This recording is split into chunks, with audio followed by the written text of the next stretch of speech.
Hello viewers, நீ நம்ம பார்க்க போறது Attack on Titans episode 39 part 2.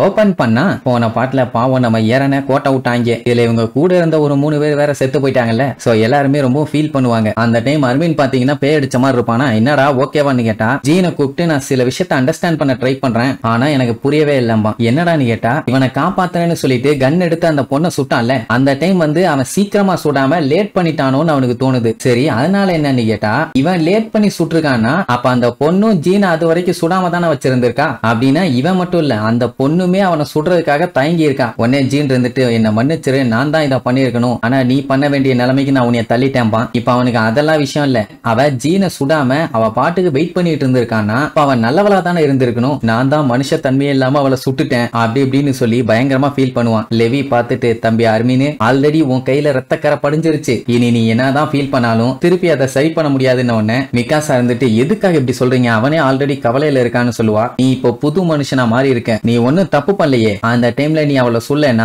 இந்நேரத்துக்கு ஜீன் நம்ம கூட இருந்திருக்க மாட்டான். அதனால நீ கரெக்டான விஷயத்த தான் பண்ணிருக்க, நீ மட்டும் கரெக்டான டைம்ல சொல்லனா நம்ம டீம் ஆள் தான் செத்துருப்பான், அதுக்கு நான் உனக்கு தேங்க்ஸ் சொல்றேன்பா. சோ குற்ற உணர்ச்சியில இருக்கவன நீ ஒன்னும் தப்பு பண்ணலங்கிற மாதிரி தட்டி கொடுக்குறானாமா. ஜீனுக்கு என்னன்னா, இப்படி மனுஷங்களுக்குள்ளேயே மாத்தி மாத்தி அடிச்சுக்கிறது தப்புன்னு தோணுது. ஆல்ரெடி டைட்டன்ஸுங்க உசுர வாங்கிட்டு இருக்குதுங்க, இதுல இவனுங்க வேற இந்த மாதிரி பண்ணானுங்கன்னா, அண்ட் இந்த மாதிரி நீங்க ஆர்டர் கொடுத்ததுமே தப்பு, மத்தவங்களை ஹர்ட் பண்றது ரொம்ப பெரிய தப்பு அப்படின்னு தான் நான் நினைச்சிட்டு இருந்தேன். பட் இப்போ நான் தான் தப்பு பண்ணிட்டேன்னு எனக்கு நல்லாவே தெரியுது. அடுத்த டைம் மட்டும் இந்த மாதிரி சான்ஸ் கிடைக்கட்டும், பொலந்துடுறேன்பா. லெவி பார்த்துட்டு, ஆமா இது ரைட்டு இது தப்புன்னு நான் உங்ககிட்ட சொல்லவே இல்லையே, நீ ஏன் லூசுத்தனமா யோசிச்சுட்டு இருக்க, யார் உனக்கு இப்படி லூசு மாதிரி சொல்லி கொடுத்தானு அவனே ஷாக் ஆவான். சரி ரைட்டு, இனி இப்படியே வெட்டியா பேசிட்டு இருந்தா வேலைக்கு ஆகாது அப்படின்ட்டு புடிச்சு வச்சிருந்தாங்கல்ல, அதான் கிட்னாப்பர்ஸ், அவங்களுக்கு என்ன தெரியும் ஏது தெரியும்னு விசாரிப்போன்ட்டு அங்க இருந்தவனோட வாய் கட்ட அவுத்து விட்டவனே, எனக்கு எதுவுமே தெரியாதுங்க, நான் வேகன்ஸை கொண்டு போறவன் மட்டும்தான் வண்டியில டிரான்ஸ்போர்ட் பண்றதை தவிர மத்த எந்த தப்புமே நான் பண்ணது இல்லைங்கப்பா. இவன் ஆல்ரெடி மிகாசாக்கு நல்லாவே தெரியும். அட வேற ஒண்ணும் இல்ல, ஒரு நாள் அவனோட சரக்கு எல்லாத்தையுமே கேட்டுக்கு நடுவுல லாக் பண்ணி வச்சுக்கிட்டு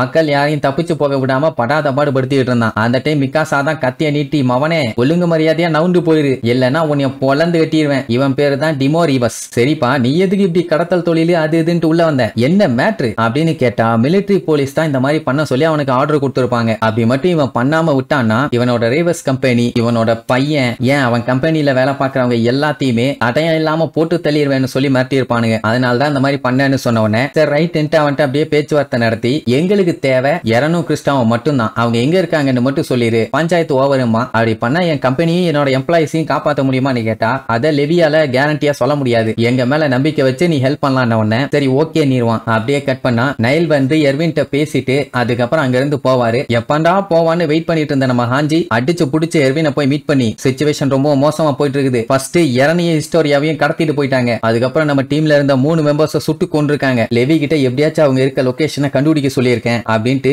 எரன் கொடுத்தான்ல ஒரு பேப்பர், யுமீரும் பெர்டோல்ட்டும் மரத்து மேல உட்காந்து பேசிட்டு இருந்த விஷயத்த நான் எழுதி வச்சிருக்கேன் படிச்சு பாருங்கன்னு. அதை படிச்சு பார்த்துட்டு, ஐயோ பஞ்சாயத்துக்கு மேல பஞ்சாயத்தா வந்துகிட்டு இருக்குதுன்னு கதறுன்னு கதறுவா. முதல்ல தண்ணி குடின்னு ஊத்தி கொடுப்பாரு, குடிச்சு முடிச்சுட்டு அதுக்கப்புறம் தான் பெரிய குண்டு தூக்கி போடுவா. என்னன்னா சீக்கிரமா எரனை மட்டும் காப்பாத்தலன்னா எரனை சாப்பிட போறாங்களாமா. என்னங்கடா நடக்குதுன்னு எர்வினுக்கே புரியல. அப்படியே கட் பண்ண அந்த டைம் ரீவிஸ்ங்கிற மெர்ச்சன்ட் இருக்கான்ல, அவன் என்ன பண்ணுவான், இவனுக்கு ஆர்டர் போட்ட அந்த 2 மிலிட்டரி போலீஸை கூப்பிட்டுக்கிட்டு லெவி இருக்க இடத்தை நோக்கி போயிட்டு இருப்பான். அதாவது அவங்க கிட்ட அவன் இருக்க இடம் எனக்கு தெரியும்னு சொல்லி கூட்டு போயிட்டு இருக்கான். ஏப்பா உனக்கு எப்படி அவங்க இருக்க இடம் தெரியும்னு கேட்டா, அட நானே அவங்க கிட்ட மாட்டிக்கிட்டேங்க, அவங்களுக்கு கோஆபரேட் பண்ணேன்னு பொய் சொன்னேன், அதை நம்பி என்னைய விட்டுட்டான், அதான் நைஸா உங்க கிட்ட சொல்லி அவனை மாட்டி விட்டுலான்னு கூட்டு போறேன், வச்சு அவனை செஞ்சிருங்கன்னு சொல்லிட்டு இருக்கும் போதே வண்டி ஒரு இடத்துல ஸ்டாப் ஆகும். அவ்வளவுதான், ரவுண்டு கட்டி நம்மளுக்கு கன் பாயிண்ட்ல லாக் பண்ணிடுவாங்க. அதாவது நிஜமாவே அந்த டிம் ரீவிஸ்ங்கிற மெர்ச்சன்ட் நம்மளுக்கு தான் ஹெல்ப் பண்ணிருக்கான். அடிச்சு அந்த 2 மிலிட்டரி போலீஸையும் லாக் பண்ணியாச்சு. இல்ல மேட்டர் என்னன்னா, அவனுக்கு 2 பேருமே வேற யாரும் இல்ல, அந்த பாஸ்டர் நிக்கு செத்து போனாரே, அப்போ ஹாஞ்சி பேசும்போது ஓவரா 2 பேர் வாய் பேசி இருந்தாங்க இல்ல, அந்த 2 பேர் தான். அப்ப அந்த டைம் டிம்மு கிட்ட அவனோட பையன், டேடி இப்ப நம்ம சேஃபா இருக்கோமான்னு கேட்டா,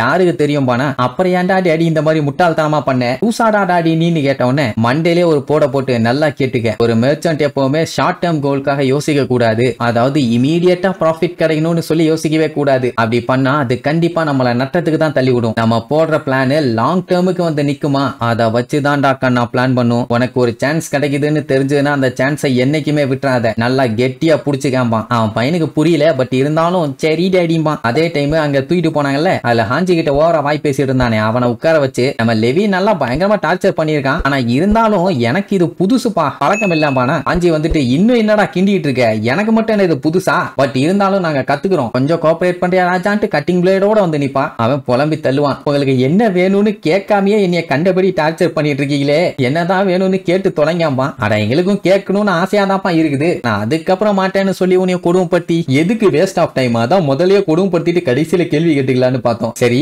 நீ ஆசைப்படுறேங்கிறனால கேட்கிறோம், இரணும் ஹிஸ்டோரியாவும் எங்க, யார் அந்த ரைஸ் ஃபேமிலி அப்படின்னு கேட்டவன தலைய தொங்க போடுவான். உடனே ஹாஞ்சிக்கு கடுப்பாயி சீக்கிரமா எங்களுக்கு ஆன்சர் சொல்லு அப்படின்ட்டு மறுபடியும் அவனை பயங்கரமா டார்ச்சர் பண்ண ஆரம்பிப்பான். இங்க மேல உட்கார்ந்துகிட்டு இருக்கவங்க எல்லாத்துக்குமே பதறும். ஏன்னா கேப்டன் லெவி போனப்போ வந்து இந்த அளவுக்கு சத்தம் கேட்கல, ஆஞ்சி போனதுக்கு அப்புறம் தான் சத்தம் தாறுமாறா கேக்குது. அப்படின்னா நல்லா வச்சு செஞ்சுட்டு இருக்கான்னு தெரிஞ்சு போச்சு. பாவம் அர்மின் தான் ரொம்ப ஃபீல் பண்ணுவான். ஏன்னா இப்ப இவங்க எல்லாருமே கிரிமினல்ஸ், இவங்களோட எனிமீஸ கொல்ல ஆரம்பிச்சிட்டாங்க. இஃப் இன் கேஸ் கொல்லலைன்னா அவங்க இவங்களை தின்னுட்டு போயிருவாங்க. இவங்க பாக்குற பார்வையும் அவங்க பாக்குற பார்வையும் வேற வேற மாதிரி இருக்குது. ஒருவேளை அவங்க வேற ஒரு குரூப்ல இருக்கிறதுனால இந்த மாதிரி பண்ணிட்டு இருக்காங்களா, இனி இதுக்கப்புறம் நம்மள நல்லவங்கன்னு நம்ம எப்படி சொல்றது, மனுஷங்களையே வேட்டையாட ஆரம்பிச்சிட்டமேன்னு ரொம்ப ஃபீல் பண்ணுவான். அப்படியே கட் பண்ணி இந்த மிலிட்டரி போலீஸோட மூஞ்ச காட்டுவாங்க. மூக்கெல்லாம் ஒரு சைடு கோணிக்கிட்டு இருக்குது. ஆஞ்சி இருந்துட்டு என்னப்பா உன் நகத்தை எடுக்கிறதுக்குள்ள நாங்க அவ்வளவு பாடுபட்டோம், நீ எத்தனை டைம் இந்த மாதிரி எல்லாம் பண்ணிருக்க அப்படின்னு கேட்டா, அந்த கவுண்ட் எல்லாம் நான் மிஸ் பண்ணி ரொம்ப நாள் ஆச்சுப்பான். அப்படின்னா என்ன முடியாத அளவுக்கு அவன் ஆளுகளை வச்சு டார்ச்சர் பண்ணிருக்கான். நாங்க ஏன் இந்த மாதிரி எல்லாம் பண்றோம்னு தெரியுமா, ஏன்னா ஃபர்ஸ்ட் இன்டீரியர் ஸ்குவாடான நாங்க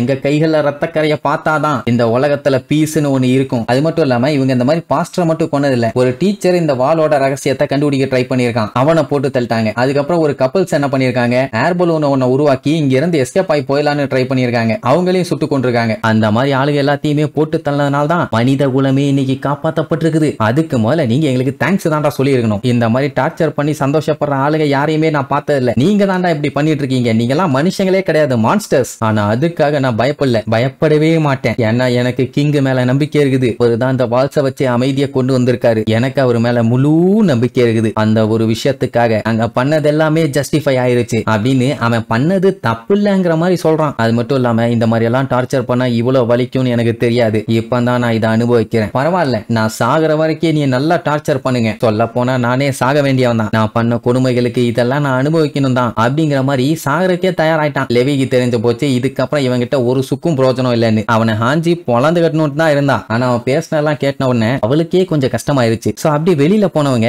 இவன் கூடவே இன்னொருத்தனையும் பிடிச்சிருப்பாங்கல்ல, அவன் பாத்தீங்கன்னா போதுண்டா வலியுதுன்னு கத்துவானா, ஏன்டா உனக்கு ஒரு நகத்தை தானே புடுங்கணும், அதுக்கே பொலன்னு ஒலரி தள்ளிட்டு இருக்கான்பா. எது ஒலரிட்டானான்னு இவனுக்கு இங்க ஷாக்கா இருக்கும். உள்ள இருக்க அவனோட நகத்தை எல்லாத்தையுமே நாங்க புடிங்கிட்டோம், அவன் வாயில இருந்து ஒரு வார்த்தை வரலன்னு சொன்னா அதுக்கு நான் என்ன பண்ண முடியும், அது அவனோட டெசிஷன். அவனை மாதிரி எவனும் கிங்க பத்தியும் பீஸா பத்தியும் பேசிட்டு இருக்க மாட்டாங்க, என்னால எல்லாம் அவனை மாதிரி எல்லாம் தாக்கு பிடிக்க முடியாது, எனக்கு ஒரு ஃபேவர் பண்றீங்கன்னா முதல்ல அவனை கொல்லுங்கம்பா, அவனுக்கு தூக்கி வாரி போடும். அட சண்டால பையில அப்ப எல்லாத்தையும் ஒலரிட்டியாடான்னு ஆஞ்சியும் லெவியும் இருந்துட்டு கண்ணா நீ சொன்ன விஷயம் எல்லாம் கரெக்டா இல்லையான்னு அவனை வச்சு வெரிஃபை பண்ணாம எப்படி நாங்க அவனை கொல்லுவோம் அப்படின்னு ஒண்ணு, அதான் நீங்க கேட்ட உடனே நான் எல்லாத்தையும் சொல்லிட்டேன்ல, அப்புறம் எதுக்கு இந்த மாதிரி பண்ணிட்டு இருக்கீங்க, எனக்கு ஒரு ரூமும் பெட்டும் மட்டும் கொடுங்க போதும், தெரிஞ்சது எல்லாத்தையுமே நான் சொல்லிட்டேன் அப்படிங்கிற மாதிரி சொல்லுவான். அதுக்கப்புறம் தான் தெரியுது அவனுக்கு ஒரு இளவும் தெரியல, உள்ள இருக்கவனுக்கு தான் எல்லா விஷயமும் தெரியும். இப்ப அவன் பேசின எல்லாத்தையுமே பேப்பர்ல எழுதி இவங்க தான் படிக்க வச்சிருப்பாங்க. சோ இவன் என்ன நினைச்சிட்டான், அவன் எல்லா விஷயத்தையுமே சொல்லிட்டான்னு நினைச்சு பயங்கர ஷாக் ஆயிட்டான். கொஞ்ச நேரம் கழிச்சு ரெண்டாவது ரவுண்டு, இந்த டைம் முன்ன விட நல்லா இறங்கி சம்பவம் செய்ய போறோன்னு உடனே அவன் பாட்டுக்கு வாயில உளர ஆரம்பிச்சிருவான். ரைஸ் வந்து உண்மையான ராயல் ஃபேமிலின்னு அப்படியே அவன் அடுத்தடுத்து உண்மையெல்லாம் சொல்ல ஆரம்பிச்சிட்டான். அப்படியே கட் பண்ணா அந்த மெர்ச்சன்ட் இருக்கான் பாத்தீங்களா, அவங்கள வந்து விட்டுட்டாங்க. அவனும் அவன் பையனும் வண்டியில வந்துகிட்டு இருந்தவனுக்கு அவன் பையனுக்கு ஒண்ணுக்கு வருதுன்னு ஓரமா நிப்பாட்டி இருப்பாங்களா, அந்த டைம் தான் கென்னி திடீர்னு வந்து பிடிச்ச அவனை ஒரே அமுக்கி உன்னைய நம்பின கிளைண்ட்ஸ் நீ இப்படி ஏமாத்திட்டியப்பா, தப்பு பண்ணிட்ட சிங்காரம், தப்பு பண்ணிட்டேன்னு சொல்லிட்டு